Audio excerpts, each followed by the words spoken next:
Mga kapatid, ang primer natin ito ngayon mga kapatid. Sana magustuhan po ninyo.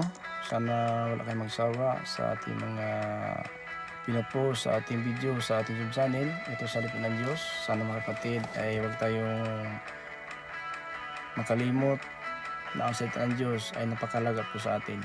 Tandaan po natin ang ating buhay parang usok lamang. Santiago 4:14. Saglit makikita, kaagad na wala. At dapat pag-ingatan natin itong buhay na ito habang nandito sa limutan. Gagamitin po natin ito na para sa karangalan ng Diyos at ikabuti po ng ating kaluluwa, sapagkat ang kaluluwa natin ang harap sa hatol. Itong katawan natin na pinasarapan natin, babalik ito sa alabok. Pero ang ating kaluluwa ang pinakadelikado kung mapunta sa impyerno. Kaya habang buhay tayo kapatid, may pag-asa pa po. Sana po magustuhan po yung primer natin na ito. So, huwag kalimutan, mag-like and share lang po tayo, subscribe sa ating YouTube channel, yun po sa notification bell for update everyday the new videos in the live streaming to sharing the Word of God. Ayun na po sa Lito Mangka, the Apostolic Believers of Christ International. So mga kapatid, patuloy po ako na nangaral at nag-aral din ako. Hindi nangaral na ako, hindi nag-aral. Nag-aral ako, bago ako mangaral, nag-aral muna ako. So kaya ito po ang kagandang loob sa akin, binigay sa akin ng Diyos na sa mga panahon na ito. Hindi masayang po ang ating panahon ng ating buhay sa ating pamilya, sa ating kamag-anak. Dahil sa po ng Panginoon na matatag po tayo sa panampalataya at dahil sa Panginoon, magpatuloy po tayo sa pag-asa na ito. Hindi po huli ang lahat mga kapatid habang buhay tayo. Ang kriminal po sa cross, nagkaroon pa ng pangako.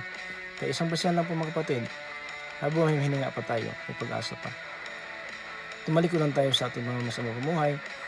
Ang sabi po ng Panginoon sa Gawa in chapter 17 verse 30, pinalagpasan ng Diyos ang katigasan ng ating puso at isipan, subalit siyang nagyaya, sanda ko man ang daigdig, na magsisi na tayo at talikod tayo sa masamang pamumuhay. Kaya mga kapatid, nais ng Panginoon para na hindi mapahamak tayo sa araw ng paghatol, kaligtasan po ay makamit natin. So, sana po ang primer na ito ay magustuhan po ninyo at like and share lang po, kahit walang subscribe, like and share lang po sa pagsalita po ito ng Diyos at paano sabitan dito marami tayong maakay na kaluluwa sa harapan na ating Panginoon. Sapagkat libu-libong anghel sa langit ang nagsadya kapag isang makasalanan ay bumalik sa harapan ng Diyos.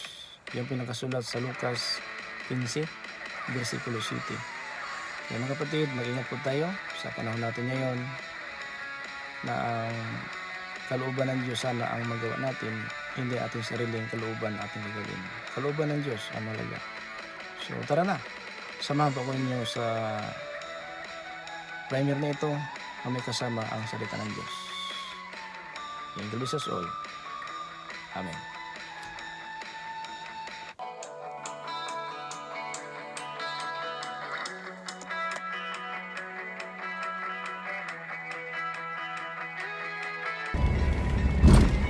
Good morning everyone. How are you today?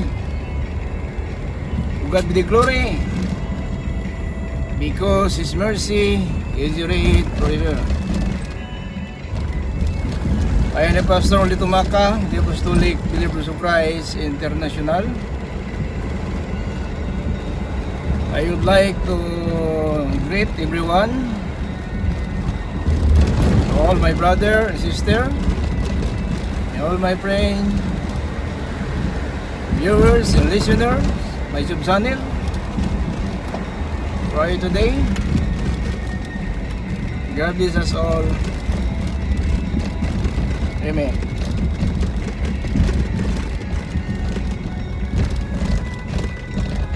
Itong primer mga kapatid na ating gagawin, sana po ay magustuhan po ninyo with Word of God. Sa panahon natin mga kapatid ngayon, ang Panginoon ay patuloy pa na nagbibigay sa atin ng biyaya at saka patuloy na pinagbigyan tayo ng panahon na makapag-serve tayo ng salita ng Diyos sapagkat nandito pa tayo sa liputan. Ang buhay natin mga kapatid, natin alam hanggang kailan lang. Sapagkat ang sabi ni Apostol Santiago Kabanata 2, talata 14, na ang tao na may pananampalataya na walang gawa, patay ang pananampalataya. Kaya itong gawa natin mga kapatid ngayon, ito po ang bunga ng pananampalataya. Ito mga kapatid, ang bunga ng pananampalataya ay po sa nakasulat po sa 2 Thessalonians in chapter 1 verse 11, na itong gawa natin ngayon, ito po ang bunga ng pananampalataya. Kung bakit bawa tayo ngayon ng live streaming kung nagkasalita ng Diyos, sapagkat may pananampalataya po tayo. Sapagkat ang bunga ng pananampalataya, ito ating ginagawa ngayon mga kapatid. Kaya hindi natin masabi na may pananampalataya tayo kung wala tayong ginagawa. Sapagkat pananampalataya, sinasamahan ito ng gawa. Kaya ang pagpapala natin mga kapatid, hindi po sa pakikinig, nandyan po sa ating mga gawa. Yung pinakasulat sa Roman in chapter 2 in verse 13, na ang pagpapala nasa gumagawa, hindi sa nakikinig. Kaya kung patuloy tayo makikinig ng salita ng Diyos, wala tayong gawa, so hindi natin makamit ang pagpapala na galing sa Panginoon. Now ito mga kapatid, ating ginagawa. Kasi itong paraan, nakapag-live po tayo ngayon dahil po na ito po ang kalooban ng Diyos. Ito ngayon ang weather natin sa Japan. Tingnan natin.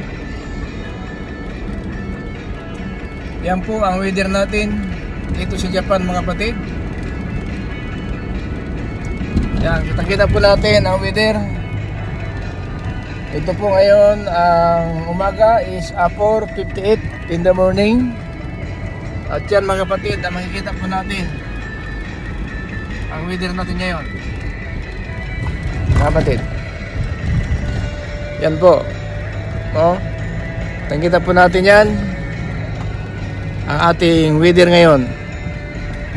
Now, sinabi ng Panginoon na ang pagpapala nasa gumagawa, hindi isa nakikinig. Kaya mga kapatid, dapat natin isagawa ang ating napakinggan, sapagkat kahit kung makinig tayo mga kapatid ng salita ng Diyos at hindi natin ginagawa, so wala tayong maasahan na kaligtasan. Doon tayo sa hatol. Sa hatol mga kapatid, natin alam kung gaano karami ang ating pagkakamali o gaano karami ang ating kabutihan, sapagkat ayaw lang po sa ating gawa ang hatol natin. Pero kung tanggapin natin ang Panginoon Kristo po, mga kapatid, sa magitan ng bautismo, nakapatawaran nating kasalanan, hindi po tayo mabibigo, mga kapatid. Sapagkat ang napatawad na, hindi na alalahanin pa ang kasalanan. Yung mga kapatid, nakasulat sa 2 Corinthians chapter 5 verse 19, na ipinagkasundo ng Panginoon ang sanlibutan sa pagitan ni Kristo, at hindi nalalahanin pa ang kanilang kasalanan. So yan ang mahalaga mga kapatid, no? Yung po ang pinakamalaga sa atin, na alam po natin ano ang gawin natin upang yung mga kamalian natin, yung kasalanan natin, hindi nalalahanin ng Panginoon. Sa pagitan lang po yan mga kapatid ng ating Panginoon Kristo. Hindi po sa ating relihiyon, hindi sa ating karunungan, hindi sa kabutihan ating gawa na maligtas po tayo. Kung tanggapin natin ang pangalan po ng ating Panginoon Jesucristo, so sigurado mga kapatid, hindi po tayo mabigo sa ating mga inaasahan. Yan po ang weather natin. Makita po natin mga kapatid, ang weather natin ngayon. It's 5 o'clock, exactly 5 o'clock in the morning. Yan po mga kapatid, ang daan natin ngayon. Kaya mag-ingat po tayo. Huwag natin hayaan mga kapatid na itong salita ng Diyos natin na pakinggan, ito po ay mabaliwala lang po dahil po sa ating mga ninanais, kung ninanasa sa sanlibutan. Magawa natin ang salita ng Diyos kung talagang ang puso natin ay ang laman ang salita ng Diyos. Pero kung wala sa atin ang salita ng Diyos, hindi po tayo makagawa mga kapatid, sapagkat paano ang gawin natin kung laman ng puso natin makasalimutan. Sapagkat sinabi ni Salmista David, ang iyong salita o Diyos, iningatan ko sa aking puso upang ako magkasala. So yun pala ang sekreto mga kapatid, na hindi pa tayo magkasala kung ingatan natin ang salita ng Diyos.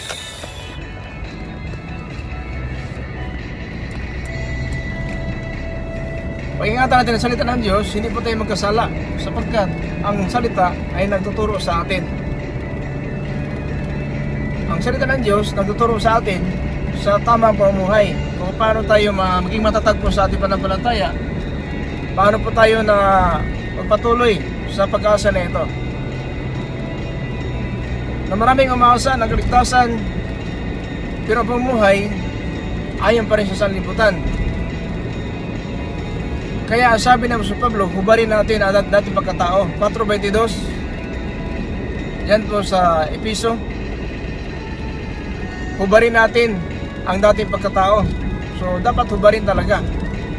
Hindi pwede hanggang ngayon, itong damit natin mula pa sa simula hanggang ngayon, nandito pa, ganoon pa rin damit natin, wala pang laba ito. Sapagkat ang magpaputi na ating damit, ang dugo po ng ating Panginoon Hesus Kristo. Yan po ang magpaputi na ating damit. Kaya po hanggang ngayon, ang ating ugali, ganoon pa rin mga kapatid, wala pagbabago. Ibig sabihin, yung damit na yan, mula pa ng pasimula hanggang ngayon, wala pang laba. Marumi na talaga. Marumi na talaga. Yung damit mo na isang linggo lang, pag hindi mo nalabahan yan, nangangamoy na at marumi na. Lalo na kung magmula pa sa tayo po ay nagkaroon na pangunawa, nagsimula doon ang damit natin na dungisan, ang ating pagkatao na dungisan sa harapan ng Diyos. Sa katagal ngayon ng panahon, ano kaya ang hitsura ng damit natin? Hubarin natin ang dating pagkatao.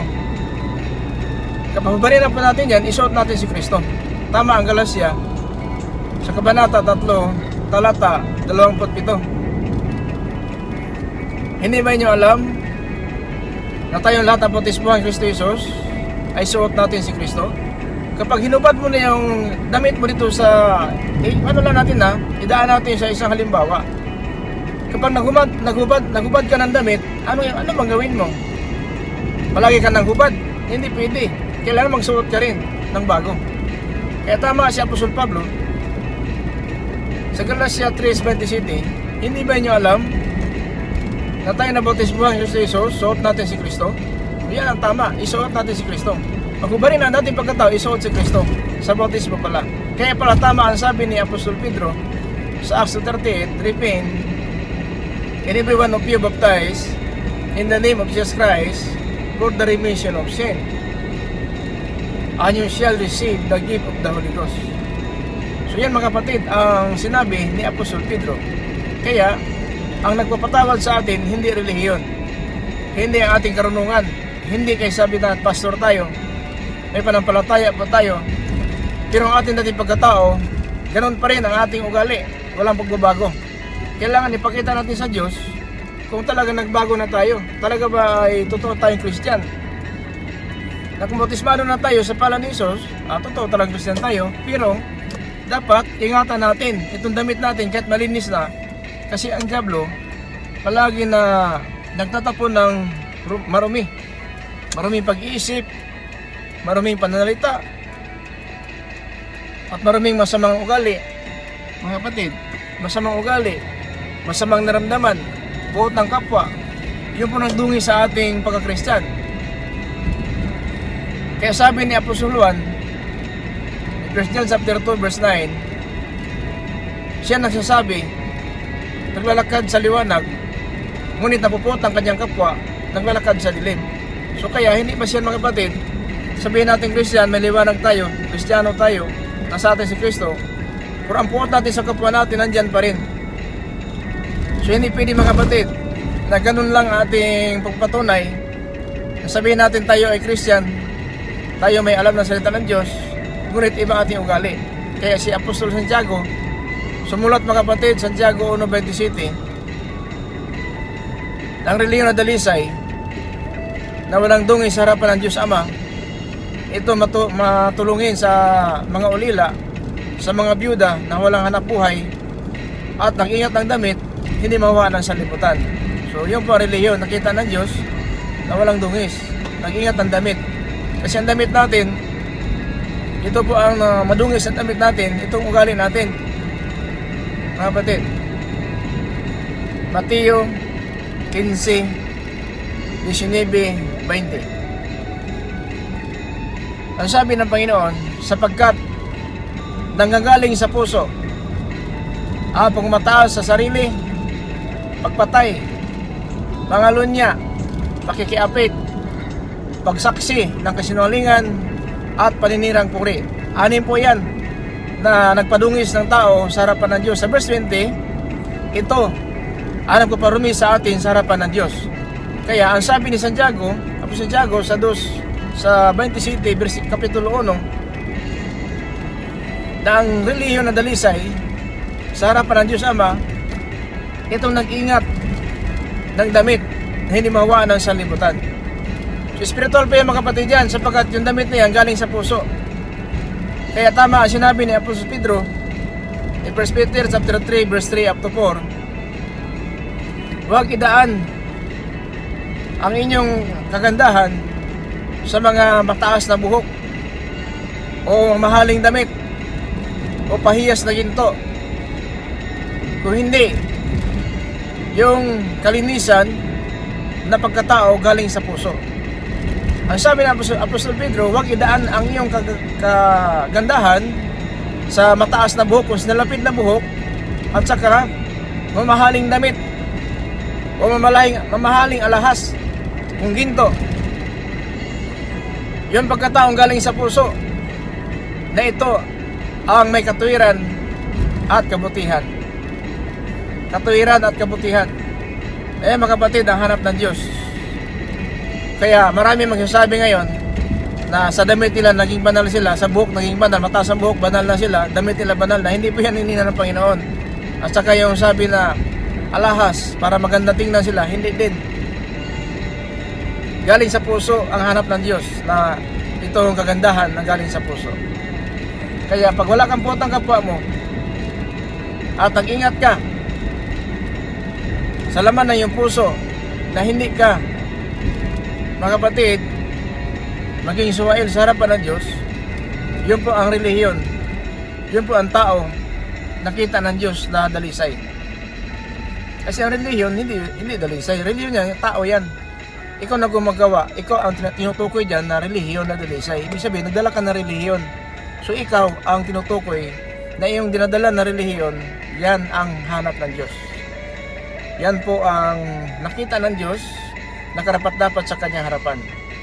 Kaya kahit anong karatula mo, hindi mo pagmalakihan yung gawa natin. Ang ipagmalaki natin sa Diyos na ikaw at tayo sumusunod ng kalooban ng Diyos. Kaya ang sabi ni Apostol Pablo, kayo ang katawan ni Kristo. Kasi ang relihiyon, dala po yan ng samahan, pero ang ugali ng samahan, yan ang hatol. 2 Corinthians in chapter 5 verse 10. Nasabi doon sa Pablo, haharap tayo sa hukuman ni Kristo at tatanggap tayo ayon sa ating gawa. Ayon sa gawa, hindi kaya ayon sa relihiyon. Ayon sa ating gawa, mabuti kung masama, habang nandito tayo sa sanlibutan. Yan ang tama, mga kapatid. Yan po ang tama na aral. Walang magmalaki ng relihiyon. Ipagmalaki natin ang Diyos. Nagtuturo sa atin ng kabutihan, nagtuturo sa atin ng katotohanan, sapagkat ang katotohanan ang siyang magpalaya sa atin. John chapter 8 and verse 32, and you will know the truth, and the truth shall make you free. So ang katotohanan magpalaya sa atin, hindi ang relihiyon. Kaya anong relihiyon mo ngayon? Huwag mo lang yan laitin na mali ang aral.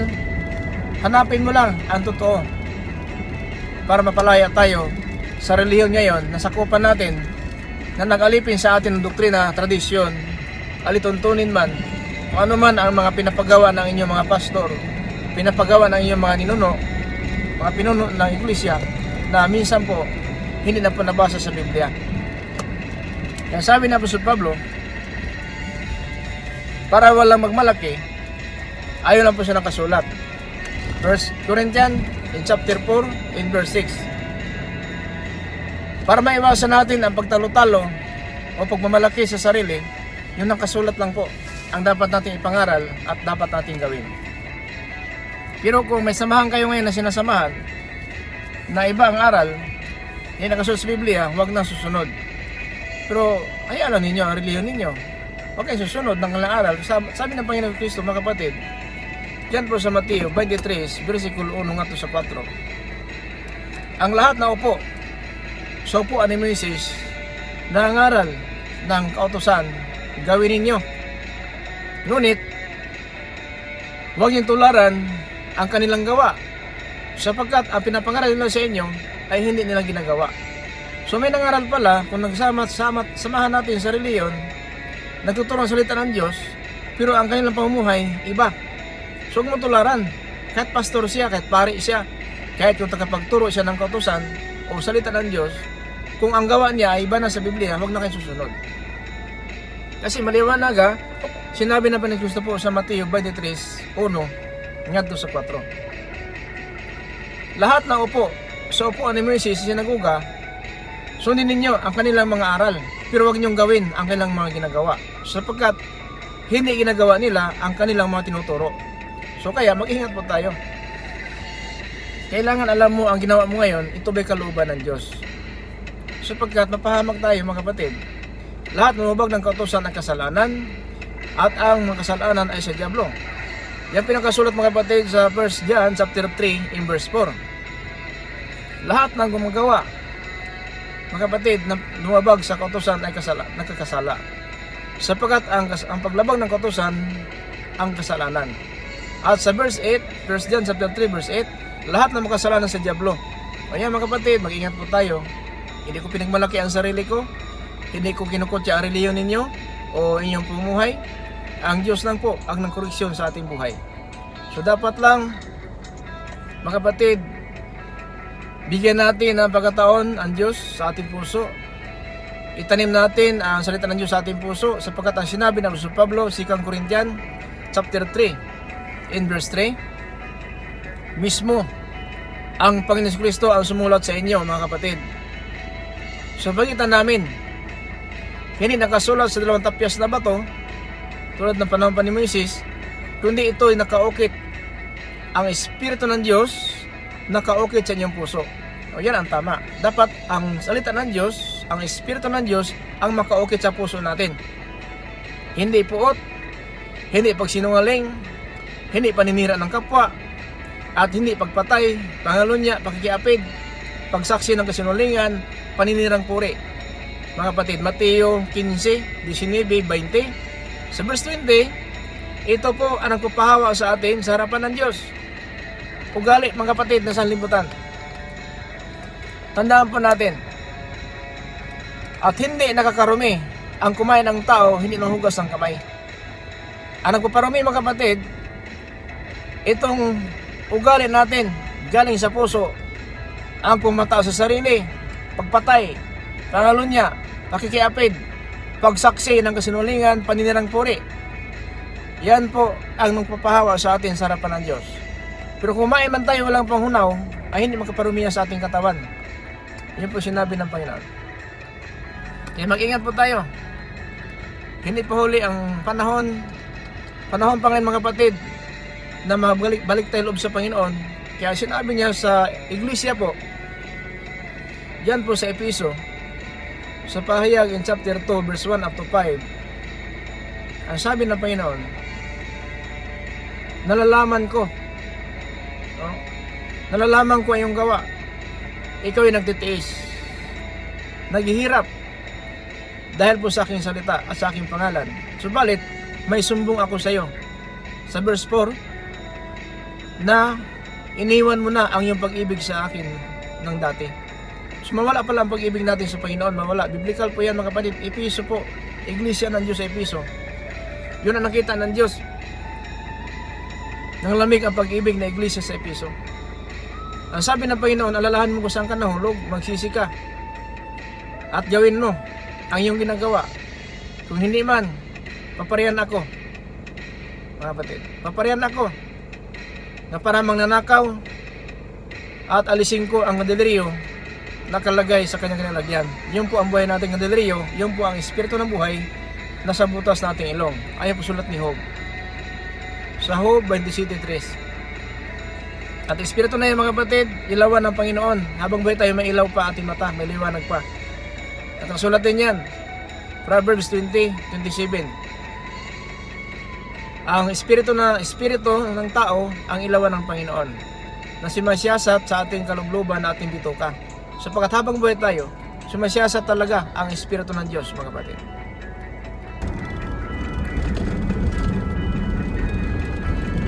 Kaya mga kapatid, no, kita-kita natin ang Sharp Company.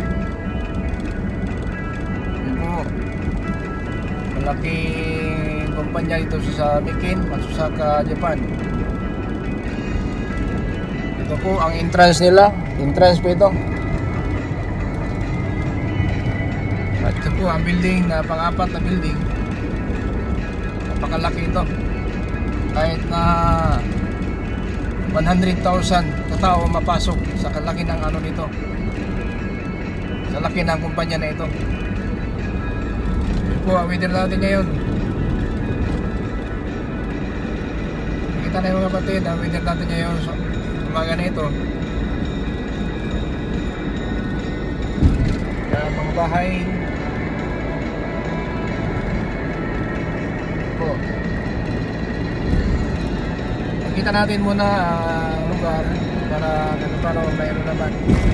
At primer natin ito mga kapatid ito primer natin, ginagawa natin ito para paano kadagdag po sa ating oras, sa ating watch hour ng primer natin.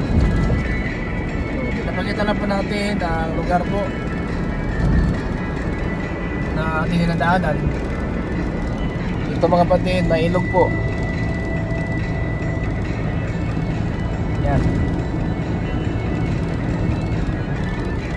Ay po sa mga kapatid kanina na pinag-aralan natin sa pahayag.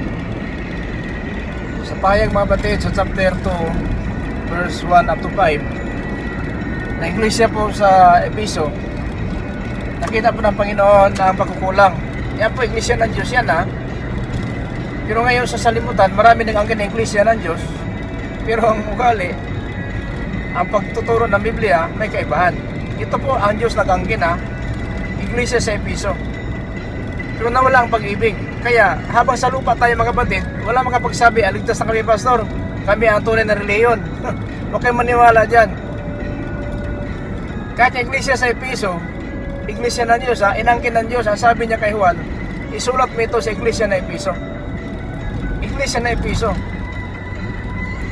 nalalaman ko ang iyong pagtitiis, nalalaman ko ang iyong paghihirap dahil sa aking pangalan, at hindi ka napagod dahil sa aking pangalan. Sa verse 4, ngunit may sumbong ako sa iyo, na iniwan mo na ang pag-ibig mo nung dati. Nawala ang pag-ibig. Tama ang sinabi ng Panginoon sa Mateo 24, versikulo 13. Mga kapatid, ang manatiling tapat hanggang wakas, siya lang ang maliligtas. Now sa verse 12, darating ang panahon na laganap ang kasamaan ng tao. Malalamig ang pag-ibig ng marami. Sa verse 13, subalit ang manatiling tapat hanggang wakas, siya lang ang maliligtas. Ang manatiling tapat. Kaya, walang tao makapagsabi, pastor, ligtas na kami ang totoo, kami ang una. Brother, kung sama kayo sa amin, ligtas kayo. Huwag, gawain ng diablo yan. Tingnan mo siya dan si iba. Sinabi niya sa babae, hindi ka mamatay. Pero maliwanag ang sabi ng Panginoon, mamatay kayo. Diba? Kaya pag may tao nag-aangkin ng kaligtasan, ugali ng diablo po yan na mag-aangkin ng kaligtasan. Sapagkat ang sabi ng diablo, hindi kayo mamatay. Ngayon naman, iba ang term ng mga samahan ng diablo, maligtas kayo kung sasama kayo sa amin. So iba po binago po ng diablo. Ang sabi niya sa babae, hindi ka mamatay. Ngayon naman, kung sasama kayo sa amin, ligtas kayo. Yan din ang pangako ng diablo, tulad ng pangako sa babae. Pero ang sabi ng Panginoon, mamamatay kayo. Yung sabi niya kay Adan, Genesis Kabanata 2, talata 16 at 17. Na ito talaga ay sinabi ng Panginoon kay Adan, Adan, Dito sa tanaman sa Eden, nakakain kayo sa palibot na anumang bunga ng punong kahoy, pritong sa gitna ang pagkilala sa mabuti at masama. Huwag kayong kakain ito, sapagkat sa araw nakakain kayo, mamamatay kayo. Yun po ang sinabi ng Panginoon. Ang sinabi ng Panginoon, mamamatay kayo. Maliwanag po Genesis Kabanata 2, talata 16 hanggang sa 17. Pagdating ng panahon, nagkaroon ng pagkataon ng dyablo, pumasok sa ahas. Kasi ang ahas, hindi ang dyablo Pumasok ang dyablo sa ahas at nagsalita sa babae at sinabi, totoo nga. Sinabi ng Panginoon, ibig sabihin nakinig pala ang dyablo sa Panginoon. Kasi ito pa inulit ang dyablo. Totoo nga. Sinabi ng Panginoon, Genesis 3:1, hindi kayo makakain sa lahat ng tanaman dito sa Eden. Sumagot na ba si verse 2? Hindi. Makakain kami. Makakain kami maliban sa itong sa gitna ng punong kahoy na ito. Hindi kami kakain dito, sapagkat kakain kami, mamatay kami. Ang sabi ng dyablo, hindi kayo mamatay. Hindi kayo mamatay. Kasi alam ng Diyos, sa oras kakain kayo, matutulad kayo ng Diyos. Matutulad kayo ng Diyos. Samantala, walang sinabi ng Panginoon, kung kakain kayo, matutulad kayo. Ang sabi ng Panginoon, pag kakain, patay kayo. Ang sabi ng dyablo, kapag kumain kayo, matutulad kayo ng Diyos. Diba? Iniba po ng dyablo ang salita ng Panginoon. Kapag kumain kayo, matutulad kayo ng Diyos. Pero ang sabi ng Panginoon, kapag kakain kayo, mamamatay kayo. Di ba maliwanag? Ang dyablo talaga, grabe na talaga ng dyablo, tuso. Kung sabihin natin, ito po ay manilinla, tuso. Manilinla na tao, manilinla. Ngayon, ang ginamit ng term ng dyablo sa salimutan, pag sumama kayo sa akin, ligtas kayo. Pag sumama kayo sa sama namin, ligtas kayo. Kami ang reliyon ng tunay. Diba? Kung hindi mo alam talaga ang aral ng Diyos, madadali ka talaga sapagkat naghanap ka ng kaligtasan. Kaya ang dyablo, diretsuhan. Pag sumama kayo sa amin, ligtas kayo. Ito ang tamang reliyon. Madali ang kinin ng dyablo ugali ng dyablo po yan. Huwag kayong tutulad. Mga kapatid ng ating mayuno, nalinla po ng dyablo. Kailangan magpaingmat po tayo. Gipit ng panahon. Malapit na ang pagparito ng Panginoon. Kaya ang dyablo, tumahanap ng paraan. Malapit na ang panahon. Nakatulan na po siya sa impyerno. Dahil sa dyablo, isama niya ang mga tao na mga walang alam. Hindi po sumusunod ng kalooban ng Diyos. Sapagkat, yun po yung nakasulat, mga kapatid, sa 2 Thessalonians in chapter 1 verse 8 up to 9. Darating ang Panginoon may kasamang apoy at parusahan ang hindi nakilala sa Diyos at hindi gumagawa ng kanyang mga salita. Parusa talaga ang kantungan ng tao. Darating ang Panginoon, sabi sa Pablo, may kasamang apoy. Ayan, kaya mo yung apoy ng Panginoon. Mahirapan yung 3 bumbiro sa isang building pag nasunog. Ang apoy ng Diyos, mayroon bang kapangyarihan ng tao na patay ng apoy ng Diyos? Mahirapan niya ang bumbiro, kahit 3-4 na bumbiro sa malaking building. Mahirapan kaganilan mapatay ang apoy. Hapa ang apoy ng Panginoon. May makapatay pa dyan? Wala po. Kaya mag-ingat po tayo. Mautak ang dyablo. Maraming paraan ang dyablo para magligaw ng kaluluwa ng tao. Kaya binigyan tayo ng karunungan ng Diyos para hindi po tayo maligaw ng dyablo. Kaya ang katotohanan, anong kapalaya sa atin? Pero kung hanggang ngayon alipin ka ng reliyon, hanggang ngayon nandiyan ka pa rin, nakasama ka pa rin sa iba ang pamumuhay, ibang ugali, kasama ka sa hatol. Makasama ka sa hatol, mga kapatid. Kaya mag-ingat po tayo. Habang buhay pa tayo, may pag-asa pa. Kahit na po yung kriminal sa cross, sa huling hininga, nakakamit pa po siya ng pangako ng Panginoon, isasama kita sa paraiso. Bakit? Nagsisi ang kriminal sa cross, tinanggap ang pangalan ni Jesus. Alalahain mo kapag naghari ka na, ibig sabihin, buong puso niya nanampalataya sa pangalan na yan, yan talaga ang tagapagligtas ng Israel. Diba ganun lang mga kapatid? Wag tayong paluko na mag-angkin ng relihiyon, mag-angkin na maligtas. Wag tayong paluko mga kapatid. Ugali ng diablo yan. Wala makapagsabi sa lupa na ligtas. Si Apostol Pablo, 1 Corinthians chapter 4 verse 3 up to 4. Kahit si Apostol, ang sinabi niya sa verse 4, ngunit hinangahulugan na ako'y ganap na. Bakit may tao ngayon sabi ligtas na sila? Wala talaga. Tamang aral. Si Apostol Pablo, Apostolis, sinabi niya, ngunit hinangatuwiran na ako'y ganap na. Ibig sabihin, hindi nangkin na siya ganap na. Pero may tao ngayon sabi, ligtas na. Sige.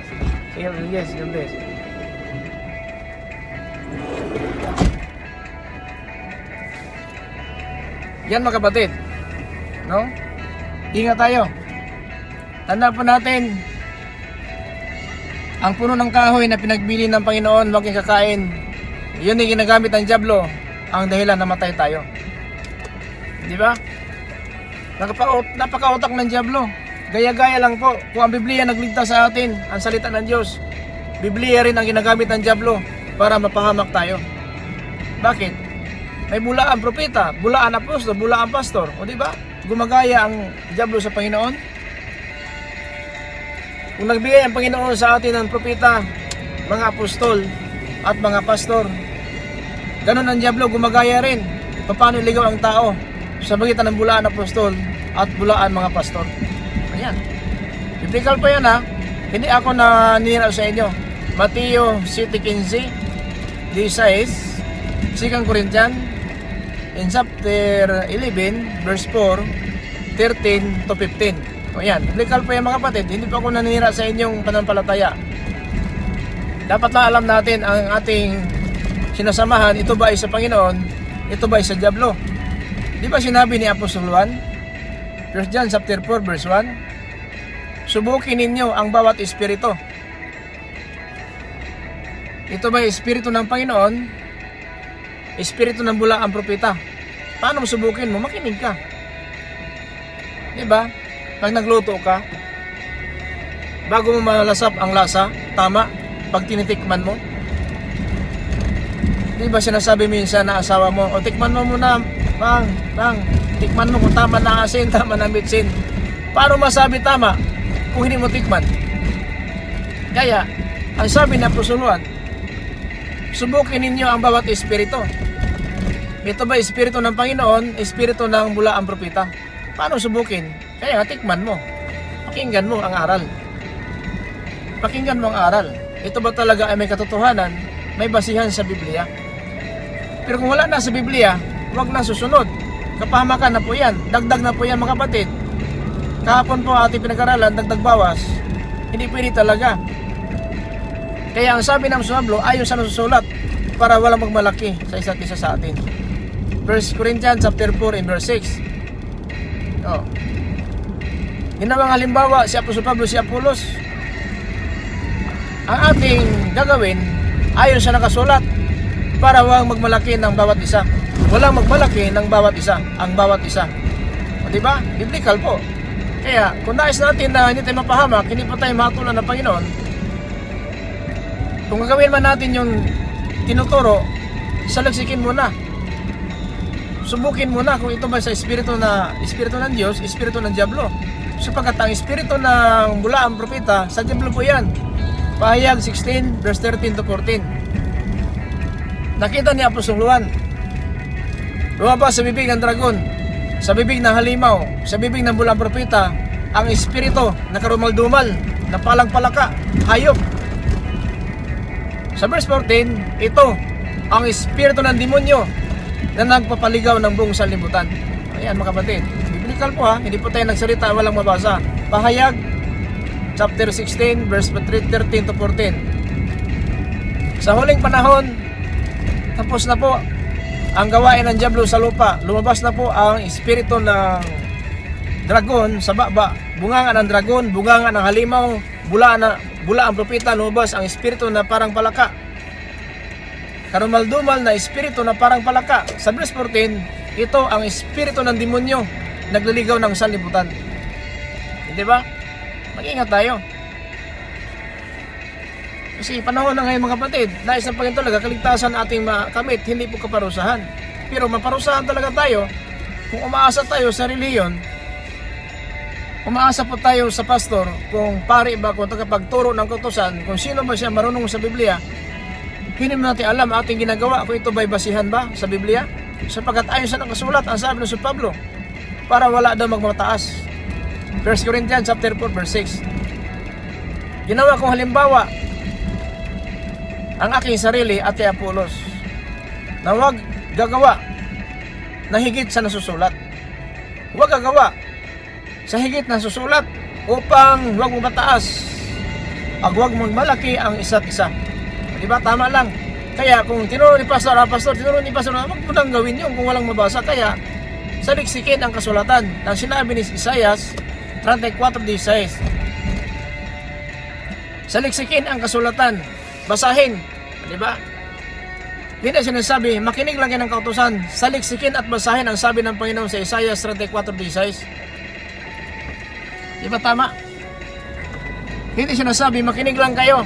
Ang sabi ni Isaias, saliksikin at basahin. Yan ang tama. Kaya, hindi ba tayo maligaw kung magbasa lang tayo ng Biblia para malalaman mo ang sinasabi ni Pastor, ang sinasabi ni Father, ang sinasabi ni brother, sister, kung sinong marunong, alam mo kung tama o mali. Pero kung mali, huwag kang susunod. May hatol po yan, dagdag na po yan. Pag hindi nakasulat sa Biblia, dagdag na po yan. Hindi nakasulat, gawin mo, idagdagan ang salot mo. Pero kung nakasulat, gawin mo. Sapagkat nakasulat, ang Diyos ang salita dyan. Hindi siya. Hindi tao ang nagsalita, ang Diyos. Kaya sinabi ni Jeremiah chapter 17 verse 5, sinumpa ang tao nagtitiwala sa tao. Nagtiwala ka kasi sa pastor, sa pare, kung tagapagturo, sino ba siyang marunong sa Biblia, na hindi mo nalalaman, dito pala ay hindi po ang ibig sabihin ng banal na espiritu. Pangunawa ang ibig sabihin. Kaya mahirapan tayo sa pagpasok ka rin ng langit sapagkat masikip. Kasi pagod na ang tao, hindi magbasa ng Biblia, hindi makinig ng Biblia, hindi makinig na ng live, ng aral. Pagod na kasi ng trabaho. Pinapagod lang tayo ng diablo para lang na ang salita ng Diyos mabaliwala natin. Kasi marami para ng diablo. Si Apostol Pablo, 3 beses siya nanalangin sa ating Panginoon. 2 Corinthians chapter 12 in verse 7 up to 9. Ang sabi niya, tinampal ako ni Satanas upang ako magmataas. Ibig sabihin, kailangan subukin tayo. Kung piyesa kasi tayo may pira, may negosyo, may sasakyan, may bahay, may lupa, ano bang kayamanan? Kaya nakalimutan na po natin ang salita ng Diyos sapagkat masagana ang buhay natin. Pero sabi sa Pablo, tinampal ako ni Satanas upang akong palalo. Tinampal ako ni Satanas. Binigyan ako ng tinik.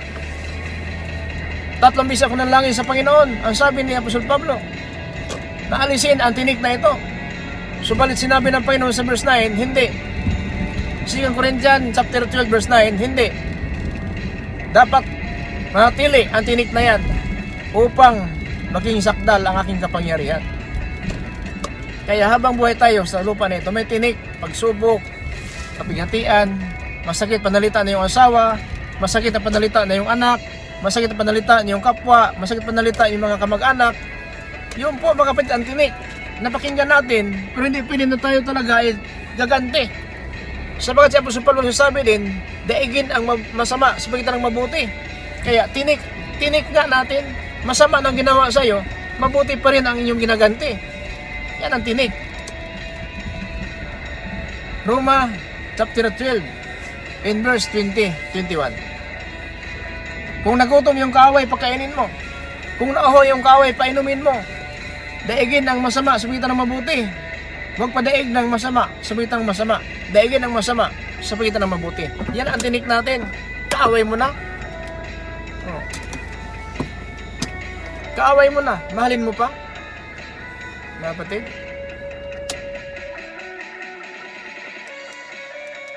Kaaway mo, mahalin mo. Gawin mo yan. Sinabi na po ng Kristo po sa Mateo 5:44, ibigin mo ang iyong kaaway. Tinik nga natin yan, kaaway mo, masakit sa puso mo. Masakit sa puso mo.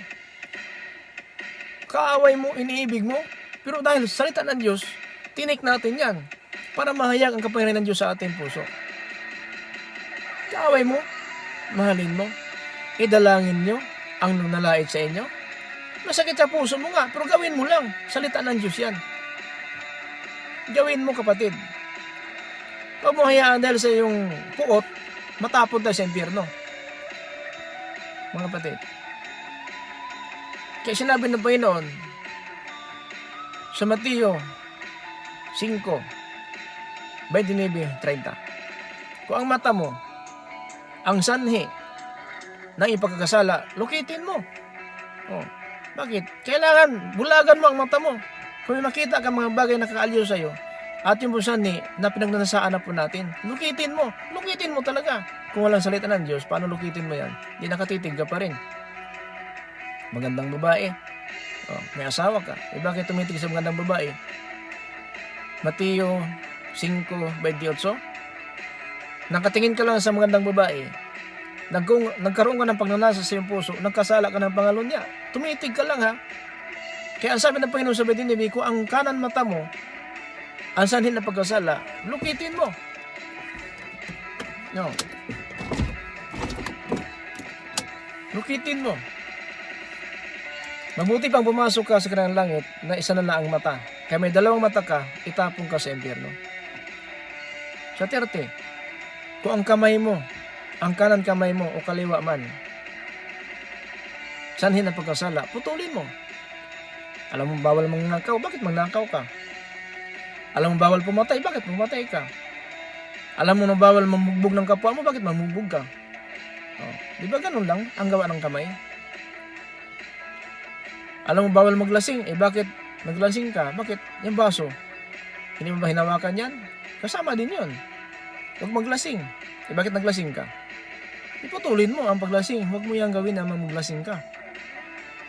Lahat ng mga paraan, kung ang iyong paa, sanhin ng pagkasala, putulin mo.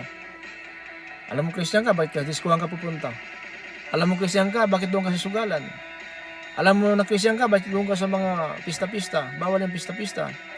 Doon ka sa kahalayan, bawal po yan. Huwag kang punta doon, putulin mo ang isang paa mo. Para ang paa mo hindi makapunta doon. Ibig sabihin, sa isip mo, alam mo ang tama o mali. Na ito talagang puntahan mo ay nakarapat dapat sa Panginoon. Ito po ay isang sanhi na magkasala po tayo. Putulin ang pikas, ang kanan nga paa. So mga kapatid, marami pa ang mga salita ng Diyos dapat natin malalaman. At sana po ay munawaan po ninyo na ito po, kami po mga Apostolic Believers of Christ International. Hindi po kami mga kapatid na nang nalait ng bawat reliyon, pero kaagad namin pinagsabihan. Ang sabi ni Apostol Pablo, mga kapatid, sa 2 Timothy in chapter 4, ito basahin na natin yung Biblia. Oras pa tayo. Sa 2 Timothy chapter 4 verse 2, ito po ang sinabi ni Apostol Pablo. 2 Timothy. Ito po Biblia po ito Basa tayo. Kasi primer to ito mga kapatid, primer. Pabutin natin ito ng isang oras. Ang 2 Timothy in chapter 4 in verse 2. Ito po sinabi ni Apostol Pablo. Basahin natin to para maraming tayong idea sa buhay natin, baka maligo tayo ng sanlibutan. Verse 2. Ipangaral mo ang salita, magsikap ka at may kapanahunan ka at wala, at di kapanahunan man. Sumuwata ka, sumaway ka, mangaral ka na may buong panginuhod at pagtuturo. Mga kapatid, ito ang sinabi ng Panginoon. Sa 3:16, ang lahat ng mga kasulatan ay ginasayahan ng Diyos ay mapakinabangan din naman ng pagtuturo at pagsansala, pagsaway, ikatututo sa nasa katuwiran. Meron na mata natin. Tanda na tayo, mata natin hindi na masyado Maliwanag ang basa natin. Ulitin ko po 2 Timothy chapter 3:16, ang lahat ng mga kasulatan na pinasayahan ng Diyos ay mapapakinabangan din naman ng pagtuturo sa pagsansala, sa pagsaway, sa ikatututo ng katuwiran. Di ba? Biblia po ito. So, hindi maiwasan natin, masakit nga ang salita ng Diyos, pero ito ang sabi ng Panginoon na ang salita niya, ituturo natin at isaway natin. Huwag natin pabayaan na kung mali ang pamuhay ng tao. Huwag mo sabihin baka pagalitan ako kasi kamag-anak ko yan. Wala tayong kinikilingan na, walang pabor-pabor ito. Walang pabor-pabor. Habang tayo nasa aral ng Diyos, walang pabor-pabor ito. Anak, asawa, kapatid, kamag-anak, kahit sino pa siya, walang pabor-pabor ang salita ng Diyos. Kailangan matuto tayong lahat. Huwag mawala ng pag-asa habang sa libutan tayo mag-aral. Maliwanag po dito sa 2 Timothy chapter 4 verse 1 up to 2, ipinagbiling ko sa iyo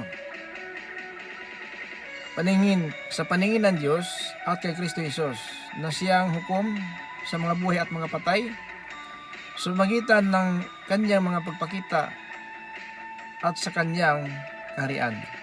Ipangaral mo ang salita, magsikap ka ng may kapanunan o wala. Sumawata ka, sumaway ka, mangaral ka at mabuong panginuhod at pagtuturo. Sapagkat darating ang panahon, hindi natitiisin ng magaling na aral, kundi pagkakaroon na nila ang kati ng kanilang tainga at magsipagbunton sila sa verse 3, makisipagbunton sila, ibig sabihin magkaisa sila doon sa isang tulad ng TV. Kanilang sarili ng mga guro ayon sa kanilang sariling na masamang pita. Ito mga kapatid, at hiwalay sila sa katotohanan ng kanilang tainga ay ang mga inababaling sa mga kata, mga sugilanon, ito mga tulad ng mga drama sa TV, masamang kata. Ibig sabihin gusto nila kumakati ang kanilang tainga, magsalita ka ng salita ng Diyos, nangangamot po sila kasi ayaw nila sa salita ng Diyos. Doon sila sa television, mayroon drama, mayroon mga kata-katang isip. Ito mga kapatid, pagkata, hindi totoo. Parang sa ano kasi drama, dinadrama lang ang tao. Bawal po yan sa Christian, ang drama. Doon lang tayo sa mga true history, suko, tulad ng MMK, yan, pwede yun. Pero yung drama, yung probinsyano, mabigat na parusa yan. Dinadaya lang kayo. Dinadaya lang kayo ni sino yon? Si Cardo? Sino yon? Si Cardo? Ang impyerno yan naghintay. Bakit? Ipinagkitaan kayo ng pira sa linla. Binaril na. Binaril na. Ngunit tumayo pa rin. Linla lang yan. Yan ang sinabi ng Panginoon. Ang salita ng Diyos, mangangamot po sila ng salita ng Diyos. Ang kanilang bunga ito verse 3, ulitin ko po. Sapagkat darating ang panahon na hindi na titiisin ang magaling na aral, kundi magkakaroon sila ng kati ng kanilang tainga at magsibuntun sila sa mga magtapok ka. Ang probinsyano walang nagtapok. Magbuntun sila sa kanilang sarili ng mga gurong ayon sa kanilang sariling mga masamang pita.